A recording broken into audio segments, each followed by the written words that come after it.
नमस्कार. पुन्हा एकदा तुमचे आयुर्वेदिक शाळा या चॅनलमध्ये सहर्ष स्वागत. आज आपण या व्हिडिओमध्ये पोटदुखी थांबवण्याचे घरगुती उपाय बघणार आहोत. प्रथमतः तुम्ही जर या चॅनलवर नवीन असाल तर या चॅनलला सबस्क्राईब करा. तुम्ही बघितलं असेल की आपल्या घरात बाजारातून आपण लिंबू, आलं, पुदिना, सोडा, ओवा अशा गोष्टी आणत असतो आणि ह्याचाच उपयोग आपण पोटदुखी थांबवण्यासाठी करू शकतो. आता लिंबू हे प्रत्येक घरामध्ये असते. लिंबाचा रस आणि आल्याच्या रसात घालून सकाळी उठल्यावर प्याला तर पित्ताच्या त्रासाने होणारी पोटदुखी अगदी लगेच थांबते आणि आराम मिळतो. आपण याच्यावरती लेमन टीसुद्धा पोटदुखीवर एक चांगला उपाय आहे. याच्यामध्ये आपण जो आपण कोरा चहा करतो, काळा चहा म्हणतो, त्याच्यात जर आपण लिंबू पिळलं तर त्याने देखील आपले पोटदुखी थांबण्यास मदत होते.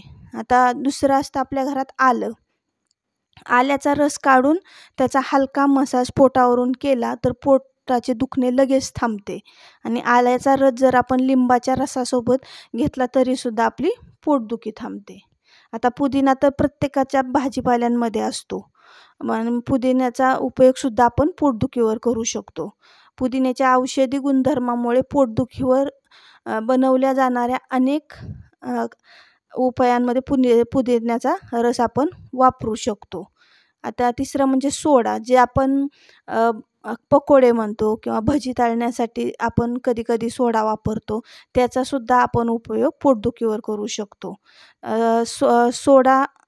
सोडासुद्धा आपण पाणी घेऊन त्याच्यामध्ये थोडा आल्याचा रस, लिंबाचा रस घालून आणि सोडा घालून असे आपण जर पाणी पिले तर आपली पोटदुखी थांबवू शकतो. आणि दुसरा आपल्या मसाल्यातला पदार्थ म्हणजे ओव्याने सुद्धा जर आपलं गॅस पकडला असेल आणि त्याच्यामुळे जर आपलं पोट दुखत असेल तर आपण ओवा चावून खाल्ला आणि त्याच्याबरोबर गरम पाणी पिले तरी आपल्याला लगेच आराम मिळतो. असे हे पोटदुखीचे घरगुती उपाय.